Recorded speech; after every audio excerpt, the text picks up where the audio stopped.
Hello दोस्तों, स्वागत है आप सभी का एक और नई वीडियो में। आशा करता हूँ मैंने पिछली वीडियो में जितना भी कंटेंट कवर किया होगा वो आपको एकदम क्लियर होगा। इस वीडियो के अंदर हम होम टैब को ही कंटिन्यू रखेंगे। इस वीडियो में होम टैब के स्टाइल ग्रुप को देखेंगे और होम टैब के स्टाइल ग्रुप में हम स्पेसिफिकली इस वीडियो में कंडीशनल फॉर्मेटिंग पे बात करेंगे। कंडीशनल फॉर्मेटिंग नाम से क्लियर है, बेस्ड ऑन कंडीशन हम हमारे डेटा पे कुछ फॉर्मेटिंग अप्लाई करेंगे। कंडीशनल फॉर्मेटिंग के अंदर भी हमारे पास डिफरेंट कमांड है, highlight cell rule, top bottom rule, data bar, colour scales, icon set. Based on हमारी कंडीशन हम हमारे डेटा पे डिफरेंट डिफरेंट रूल्स अप्लाई करेंगे। मेरे पास अभी ये सेल्स का डेटा है।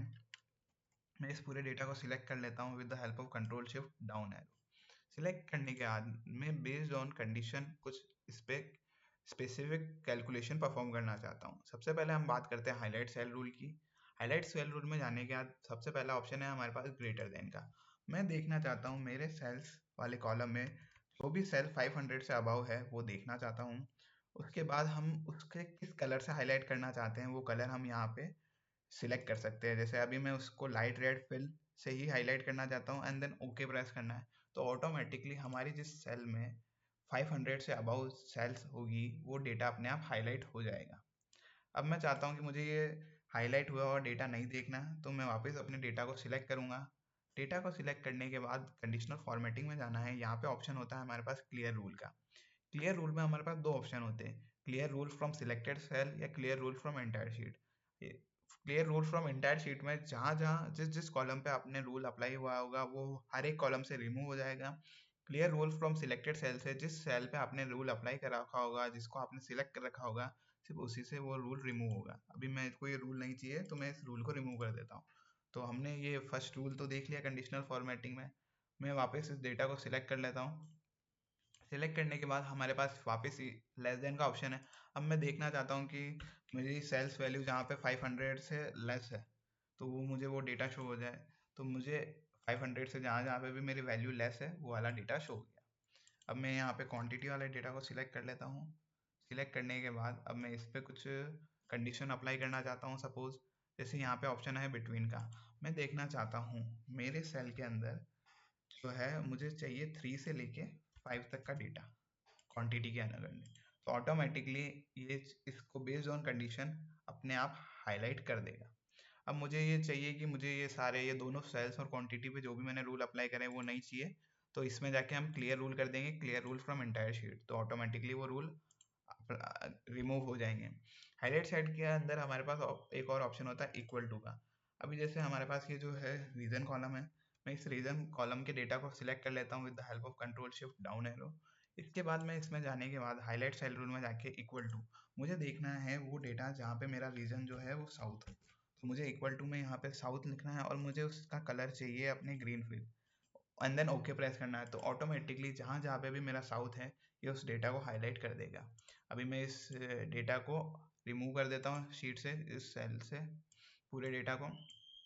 अब हमारे पास उसके बाद ऑप्शन आता है हाईलाइट सेल के अंदर text that contain. Text that contain में मतलब आप कोई भी, पहले तो हमें डेटा सिलेक्ट करना होगा। ये जैसे ये डेटा है फर्नीचर का डेटा सिलेक्ट करने के बाद आपको पर्टिकुलरली कुछ चाहिए हो, जैसे मुझे चाहिए हो कि मुझे वो डेटा शो होना चाहिए जिसके नेम के अंदर ए आना चाहिए, तो यहाँ पे आप सिंपली ए टाइप कर देंगे एंड देन ओके प्रेस कर देंगे। अभी मेरे इस डेटा के अंदर कहीं पे भी ए नहीं आता है, इसलिए इस पे कोई भी कंडीशन अप्लाई नहीं हुई। मैं इस डेटा को सिलेक्ट करता हूँ। इसके बाद मैं कंडीशनल फॉर्मेटिंग पे इस पे ये चीज़ अप्लाई करता हूँ कि मुझे जहाँ पे भी ए आ रहा है वो डेटा हाईलाइट कर दो। तो आप देख सकते हैं जहाँ जहाँ पे भी मेरा ए आ रहा है वो हाईलाइट हो गया। मैं उसका कलर जो फॉर्मेट है वो भी चेंज कर सकता हूँ, जैसे मैंने इसको रेड से हाईलाइट किया। अभी हमको ये रूल नहीं चाहिए तो मैं इस रूल को एंटायर शीट से रिमूव कर देता हूँ। अब इसके बाद हमारे पास एक और ऑप्शन आता है हाईलाइट सेल रूल में ही एट डेट ऑकरिंग। ये ऑप्शन हम इसमें डेटा में अप्लाई नहीं कर सकते। ये ऑप्शन हमारे पास यस्टरडे, टुडे, टुमारो, वीक या मंथ तक के डेटा पे ही अप्लाई होता है, और ये डेटा मेरे पास बहुत ही पुराना है, 2016-17 का डेटा है, इसलिए मैं ये ऑप्शन इस पर अप्लाई करके आपको नहीं दिखा सकता। डुप्लीकेट वैल्यू, हमारे डेटा के अंदर जहाँ पे भी डुप्लीकेट वैल्यू हमें चाहते हैं कि हमें उसे हाईलाइट करना है, तो उसके लिए हम इसका यूज़ करते हैं। हमें डेटा सिलेक्ट करना है, conditional formatting, highlight cell rule में जाने के बाद डुप्लीकेट वैल्यू, तो ऑटोमेटिकली ये हमारे डेटा को हाईलाइट कर देगा। इसके अंदर हमारे पास एक और ऑप्शन होता है कस्टम फॉर्मेट का। आप बेसिकली अपना फॉर्मेट यहाँ से चूज कर सकते हो कि आपको डेटा कैसे बोल्ड हाईलाइट करना है, उसकी बॉर्डर होनी चाहिए नहीं होनी चाहिए, उसमें कलर कौन सा फिल होना चाहिए। जैसे मुझे अगर येलो कलर चाहिए एंड देन ओके प्रेस करूंगा तो वो उस अकॉर्डिंग अपने कस्टम के अकॉर्डिंग उसको हाईलाइट कर देगा। अभी ये रूल हमको नहीं चाहिए, मैं रूल हटा देता हूँ एक बार। उसके बाद हमारे पास आता है टॉप बॉटम रूल। आपको देखना है कि मुझे मेरे जो सेल्स का डेटा है उसमें मेरे को टॉप 10 सेल्स देखनी है जो कि मेरी हुई। तो कंडीशनल फॉर्मेटिंग में जाके हम टॉप 10 आइटम्स में जाके जैसे टॉप 10 है, आप इसको इंक्रीज और डिक्रीज भी कर सकते हैं। जैसे मुझे टॉप 5 ही देखनी है और मुझे येलो में देखनी है, ओके प्रेस करना है, तो जहाँ जहाँ पे भी हमारा डेटा में टॉप 5 आइटम्स है वो हाईलाइट हो जाएगा, जैसे कि ये है। तो कंडीशनल फॉर्मेटिंग में जैसे अब मेरे को ये रूल नहीं चाहिए तो मैं इसको रिमूव कर देता हूँ। Same goes for top 10%। जो आपका डेटा है उसमें वो टॉप 10% डेटा को हाईलाइट कर देगा। ये सारी कैलकुलेशन आपको करने की रिक्वायरमेंट नहीं है, ऑटोमेटिकली एक्सेल के अंदर ये प्री डिफाइंड फंक्शन है जो ऑटोमेटिकली कैलकुलेशन कर सकते हैं। बॉटम 10 यानी जो भी लोएस्ट 10 वैल्यूज होगी वो बॉटम 10% यानी lowest 10%, above average below average, automatically ये जो डेटा है हमारा इसका ये ऑटोमेटिकली एवरेज कैलकुलेट कर देगा और उस एवरेज के बेस पे ये हमें कैलकुलेशन परफॉर्म कर देगा। अबव एवरेज तो ऑटोमेटिकली इसने देख एवरेज कैलकुलेट करके जो भी वैल्यू अबव एवरेज है वो हमें शो।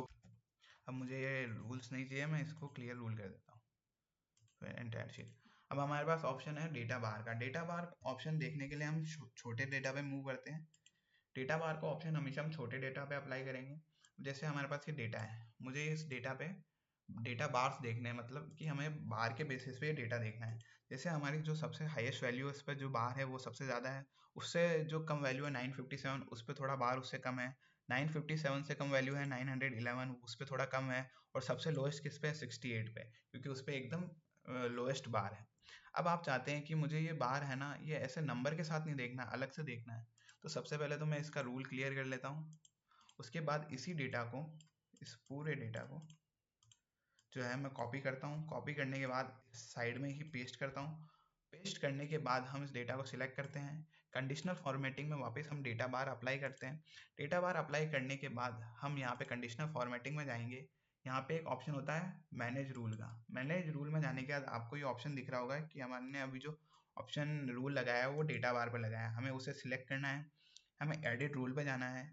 एडिट रूल के अंदर जाने के बाद हमारे पास ऑप्शन होता है शो बार ओनली, यानी हमें सिर्फ बार शो करना है एंड देन ओके प्रेस करना है। ओके, तो हमें साइड में डेटा भी दिख रहा है और उसके साइड में हमारे पास बार भी दिख रहा है। अब जो है आपके पास कंडीशनल फॉर्मेटिंग में जो डेटा बार है इसमें बस हमारे पास डिफरेंट डिफरेंट कलर है। हर एक पर्टिकुलर कलर के लिए, हर एक पर्टिकुलर रूल के लिए आपको वापस मैनेज रूल में जाके चेंजेस करने पड़ेंगे। डेटा बार में ये जैसे हमारे पास ये सॉलिड कलर, ये हमारे पास डिफरेंट डिफरेंट कलर के ऑप्शंस हैं। अब इसके बाद हमारे पास आता है colour scale. Colour scale basically क्या होता है, जैसे हमारे पास ये डेटा है सेम टू सेम, इसको हम वापस पेस्ट करते हैं। अब एक्सेल में क्या होता है, ऑटोमेटिकली इसने कुछ कलर प्रेफरेंसेस अप्लाई कर रखे होंगे जिसके बेस पे हमें ये हाईलाइट कर देगा। जैसे सबसे जो हाईएस्ट वैल्यू है उसको डार्क ग्रीन से अप्लाई करा, उससे जो लोएस्ट वैल्यू है उस पर हल्का सा लाइट ग्रीन का शेड दे दिया, उससे जो लोएस्ट वैल्यू है उस पर थोड़ा सा और लाइट कर दिया, फिर उसके बाद उसने कलर येलो कर दिया, उसके बाद उसने एकदम रेड कर दिया। अगर आप चाहें तो इस पर कोई और कलर शेड भी अप्लाई करना चाहें तो वो भी कर सकते हैं। जैसे ये इसके अंदर इसने सबसे लोएस्ट पे वाइट कर दिया, उससे सबसे हाईएस्ट पे डार्क ग्रीन और फिर लाइट ग्रीन वगैरह वगैरह। इस टाइप से हम कंडीशनल अप्लाई कर सकते हैं। अभी अगर हमको ये कंडीशन नहीं देखनी हो तो हम क्लियर रूल पे जाके clear rule from entire sheet कर देंगे। हमारे पास नेक्स्ट ऑप्शन आता है आइकन शीट का। हमारे पास एक और डेटा है, इसके अंदर बेसिकली समझ लीजिए कि हमारे पास 2 राउंड हुए। मैं इस डेटा का फटाफट सम कैलकुलेट कर देता हूँ with the help of sum function. मैं बार बार वीडियो में बोल चुका हूँ कि सम फंक्शन हम अभी मतलब फंक्शन हमने अभी क्लियर नहीं करा, हम आने वाली वीडियो में कवर करेंगे। अब जैसे हमारे पास ये डेटा है, अब यहाँ पे कंडीशनल फॉर्मेटिंग में हम आइकन बेस्ड ऑन हम कुछ आइकन डिस्प्ले करना चाह रहे हैं इस डेटा के साथ। तो ये कुछ आइकन डिस्प्ले हुए, हम चाहते हैं हम अपने अकॉर्डिंग कुछ आइटम डिस्प्ले करना चाहें। तो उसके लिए आपको क्या करना है, मैनेज रूल में जाना है, इसमें इस डेटा को सिलेक्ट करना है जो रूल आपने अप्लाई करा है, एडिट रूल पे जाना है। हम चाहते हैं हम एज अ वैल्यू नंबर देखना चाहते हैं। बाई डिफॉल्ट इसमें परसेंटेज होता है, हम नंबर देखना चाहते हैं। हम देखना चाहते हैं जो 30 से अबव है वो तो हो गए हमारे पास राइट, और जो हमारे 20 से अबव है वो हो गए हमारे वेटिंग लिस्ट में, और जो 20 से बिलो वो हो गए हमारे फेल, उन पे आना चाहिए क्रॉस का mark and then apply and then okay. तो आप देख सकते हैं जहाँ जहाँ पे अभी वैल्यू हमारे 30 से अबव है उस पर आ रहा है राइट टिक, जहाँ जहाँ पे भी वैल्यू हमारी 20 से बिलो है उस पर आ रहा है क्रॉस, एंड जहाँ जहाँ पे भी हमारी वैल्यू 20 से अबव आ रहा है उस पर एक वेटिंग का साइन आ रहा है। सेम गोज फॉर अगर आपको चाहिए कि आपको सिर्फ इसके अंदर भी सिर्फ आइकन देखना है, तो सेम आपको कंडीशनल फॉर्मेटिंग में जाने के बाद, मैनेज रूल में जाने के बाद हमारे को डेटा को हाइड करना होगा। तो आशा करता हूँ आपको ये सब क्लियर हो गया होगा। इस वीडियो में हम इतना ही रखते हैं, वीडियो वैसे भी लंबी हो चुकी है। आने वाली वीडियो में हम होम टैब के स्टाइल ग्रुप के format as a table and cell style को कवर करेंगे। Thank you.